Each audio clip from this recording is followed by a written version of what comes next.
Remind ourselves what the process is for long division, because that same process that you learned in the 4th grade, we can apply it to what we're doing right now in Honors Algebra 2. So you said 4 goes into 5 how many times? 1. And you put the 1 above the 5.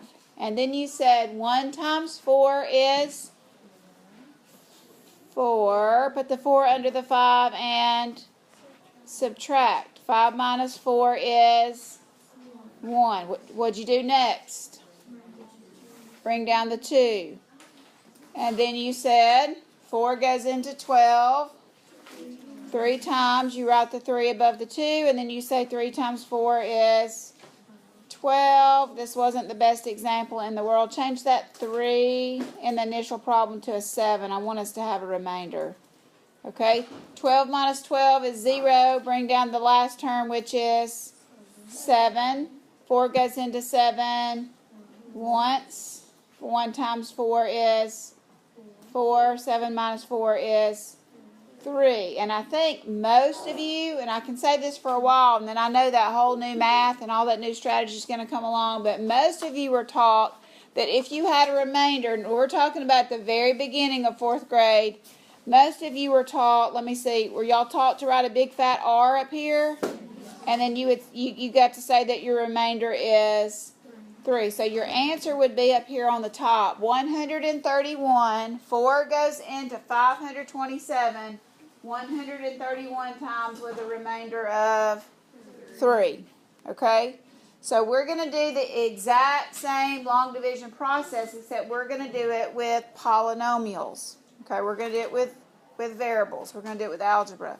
So real quick, let's just talk about the process. The process is divide. See if y'all can tell me the steps. Divide. What'd you do next?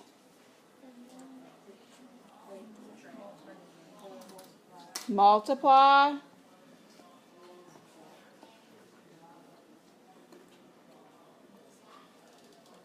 Four goes into 5 one time, so that's the division process. And then you said 1 times 4 is 4. That's the multiplication process. And the next step is subtract. And then the last step in the process is to bring down. Okay? When you're doing long division, that is the process. Divide, multiply, subtract, and then bring down the next term and go through that whole process over again. Divide, multiply, subtract, bring down.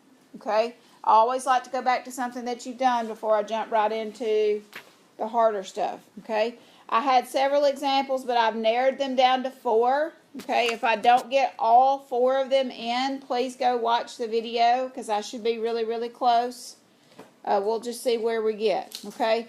We may not finish all 4 examples, but if I do not finish all 4 examples, please go watch the video. You can watch it on your phone. Just go to YouTube. There's 3 or 4 Julie Praters. I'm the one with the math symbol. It's got my profile's a little black thing with a bunch of problems on it.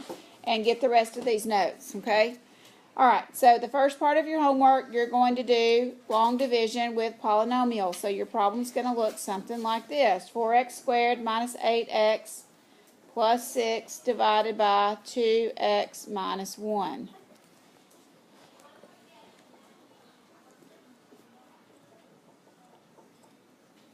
So you're going to decide what goes inside of the house and what goes outside of the house. So whatever you're dividing by is going to go outside of the house. So what are we dividing by? 2x minus 1. So 2x minus 1 is going to go outside of the house, and 4x squared minus 8x plus 6 is going to go inside of the house. What you're dividing by goes outside of the house. What you're dividing into goes inside the house.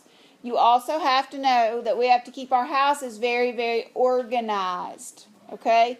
Even what's outside has to be organized, and even what is inside has to be organized. And that just means our polynomial needs to be in standard form. That means the highest exponent first. We have to keep everything in order here. And we're good. 2x minus 1 is in order. 4x squared minus 8x plus 6 is in order. Everything has to be in order before we can divide. Okay? Now here's the part that's a little bit different. You're only going to divide by the first term of the polynomial that's on the outside. You can't divide by 2x and a minus 1. So when you do the dividing part, you're only going to use the 2x to divide by. Everything else, the division, the multiplication, and the subtraction, you'll use the 2x minus 1. But the dividing part is just the 2x. So you're going to say 2x goes into 4x squared how many times? Or in other words, 2x times what is 4x squared? 2x. So you're going to write 2x above the 4x squared because that's what you divided into. Now you're going to multiply 2x times 2x minus 1. Now you are going to include the minus 1. So 2x times 2x is 4x squared. 2x times negative 1 is negative 2x. So I divided and then I multiplied, and now I'm going to subtract. When you subtract, I'm going to ask you to always put what you are subtracting in parentheses, because when we're subtracting polynomials, we have to change the sign of everything we're subtracting, and you'll need that to be in parentheses. We're going to subtract 4x squared minus 4x squared. Those terms, if you've done your division and your multiplication correctly, those should always cancel. The first two terms should always cancel. The next two terms may or may not cancel. Negative 8x minus negative 2x is a negative 6x. Be careful when you're subtracting. So we divided, we multiplied, we subtracted, and now the next step is to bring down. So we're going to bring down the plus 6, and now we're ready to do this whole process over again. Wait, how is it negative 6? Oh, you just did Negative 8 minus a negative 2x is really a plus 2x. So negative 8x plus 2x is negative 6x. Okay? Now we're ready to divide again. 2x divides into negative 6 how many times? Or 2x times what is negative 6? Negative 3. So you write a minus 3 up on the top. Then you take that negative 3 and you multiply it times 2x minus 1. So negative 3 times 2x is negative 6x. Negative 3 times negative 1 is positive 3. You take what you just got, put it in parentheses, and subtract it. Negative 6x minus negative 6x should always cancel. And then 6 minus 3 would be 3. Okay? So once you've brought down the plus 6, it's your last term in your polynomial. And once you've multiplied, divided, and subtracted, 3 is your remainder. We do not get to write a big fat R and say our remainder is 3. So we just go up to the top of the problem. If our remainder is positive, we write plus, and then we write our remainder in the numerator over what we are dividing by. Okay? If our remainder is positive, we'll write a plus, and then we'll put that remainder in our numerator, and then we'll put it over what we're dividing by. That really gets into some things that you probably did in the 6th and the 7th grade. It's no different than having a mixed number, okay? Just as a little reminder, if you had 15 over 2, 2 goes into 15 how many times? 7. How many are left over? 1. And then you put that over what you are dividing by, okay? Just probably hadn't done it in a really long time. So that's what you would do. Some problems will have remainder, some will not. When you finish, everything on the top is your answer. We have to know how to use long division and synthetic division to solve polynomials, and that's what we're doing in section 3-4 is solving. Okay? You may have to go back and watch the video so you can kind of see the steps. It's hard to go back and look at your notes when there's several steps and you don't know what you did first, and then why do you have the parentheses and all that kind of good stuff. All right, we're going to set number 12 up. Number 12 is written as a fraction to begin with. 12 is written as a fraction to begin with. It's not written with a division sign, but you can tell if you have x to the 4th minus 81 over x minus 3, what would go outside of our house? The x minus 3 is what we're dividing by, so that's going to go outside of our house. And this example, I picked it because there's an x to the 4th, but there's not an x to the 3rd or an x squared or an x. So if we have something in standard form and we're doing long division or synthetic division, then we have to put some zeros in. So this would be a situation where I have to put a 0x cubed because I don't have an x cubed. I would have to put a 0x squared because I don't have an x squared. And I would have to put a 0x because I don't have an x. And then I would write minus 81. I like to kind of explain this. If you got a summer job and your first paycheck was supposed to be, let's say, $402. If your first paycheck was supposed to be $402 and they just kind of decided to leave out the 0 and you only made 42, would that be okay with you? No. So we have placeholders in our numbers. We have those zeros in our numbers, and they're very, very important, and we can't do certain operations like divide if we don't have the zeros for the x cubed, the x squared, and the x. So you want to be in standard form, highest exponent first, all the way through your constant. Okay? And then you would go through that same process. What would we divide by?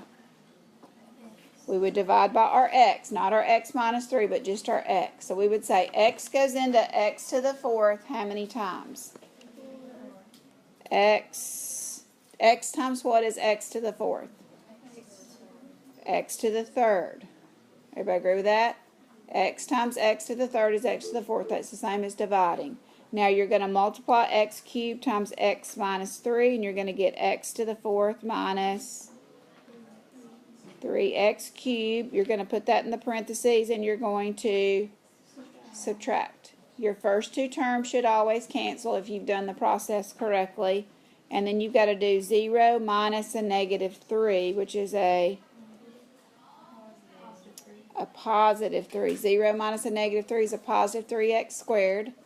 Next step is to bring down the next term, which is the plus 0x squared. 3x cubed plus 0x squared. X times what is 3x cubed? 3x squared. And since that's a positive 3x squared, you're going to write plus 3x squared. Now you're going to multiply times x minus 3, and you're going to get 3x cubed minus 9x squared. Stick that in parentheses and subtract. 3x cubed minus 3x cubed cancels. 0x squared minus negative 9x squared is positive 9x squared. Bring down the next term, which is plus 0x. X times what is 9x squared? Plus 9x. 9x times x minus 3 is 9x squared minus 27x. Subtract, and what are you left with? Positive 27x. And finally, bring down the last term, which is minus 81. I'm going to rewrite it over here because I'm running out of room. X times what is 27x? Plus 27, you put that on the top. 27 times x minus 3 is 27x minus 81, parentheses, subtract, and the remainder is 0.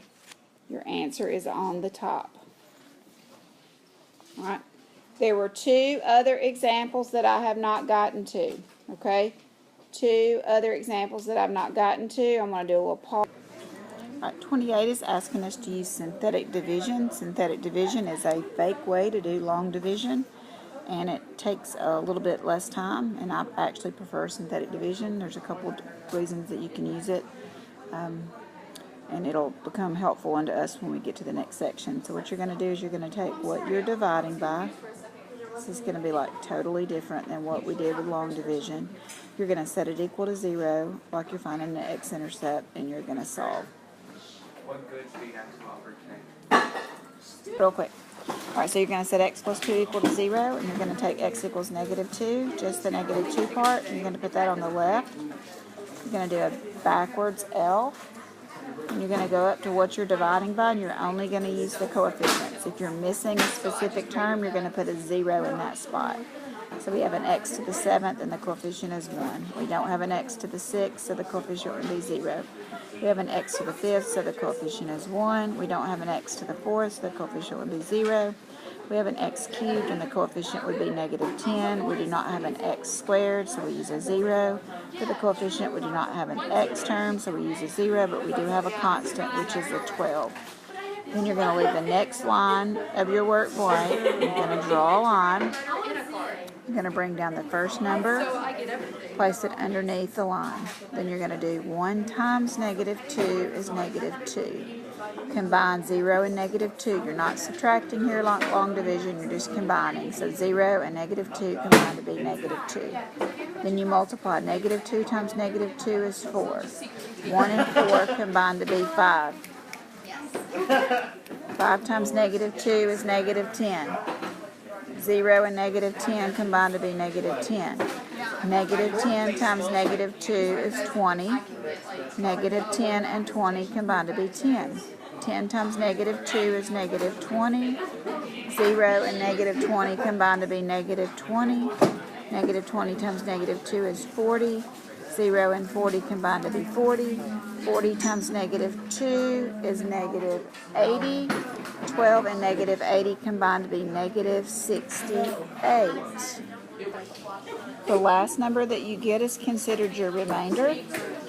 And then you're going to put your variables back in. If we were dividing into an x to the 7th, then our first variable and our answer will be an x to the 6th.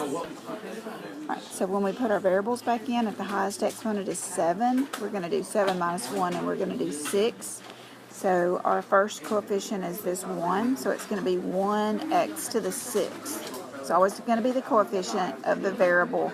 It has the highest exponent minus 1, so it's going to be 1x to the 6th, and then we'll just go in order. Minus 2x to the 5th, plus 5x to the 4th, minus 10x to the 3rd, plus 10x squared, minus 20x, plus 40. So the number to the left of your remainder will always be a constant, meaning a term that doesn't have a variable. And then you're going to write your remainder. In the numerator, you're writing minus because the remainder is negative. And then you're going to go back to your original denominator, which your original value that you were dividing by, which was x plus 2. And you'll put the x plus 2 here. You may have to rewind this problem and kind of go through your process of synthetic division. But that is an example of how we do synthetic division. All right, last example that I'm going to do is number 36. The directions are going to change here. They're going to give you your function, and they're going to ask you to find a specific value. Now, we have an old-fashioned way to doing this. We just take negative 2. We use our calculator, and every place we see the x, we put in negative 2. But this is asking us to use synthetic division and the remainder theorem to find that value. So if you want to use the old-fashioned way to check your answer, you can. But if we want to use synthetic division and the remainder theorem to find the value of f of negative 2, we take the negative 2, we don't change its sign, and we actually use it to do synthetic division with. So we put the negative 2 on the outside. We make sure our polynomial is in standard form. We're not going to add any zeros this time because I have a 4 in the x to the 3rd spot, and then I have a 5 as the coefficient of x squared, and I have a negative 6 as my x and a negative 4 as my constant. So we won't have to add any zeros in. Leave a blank line, draw your line, bring down your first coefficient, put it under the line, and then we start the process of synthetic division. 4 times negative 2 is negative 8. 5 and negative 8 combine to be negative 3. Negative 3 times negative 2 is 6. Negative 6 and 6 combine to be 0. 0 times negative 2 is 0. Negative 4 and 0 combine to be negative 4. And negative 4 would be your remainder. Well, in the process of synthetic division and remainder theorem, you take that negative 4, and that is actually the answer that you would get if you substituted negative 2 straight into all the x's in your equation. So this is another way to find f of negative 2. You actually use your remainder. So f of negative 2 would be equal to negative 4. Okay, hopefully these 4 examples are helpful to you, and it will be able to allow you to do most of your homework, and we will go over what you don't know how to do tomorrow.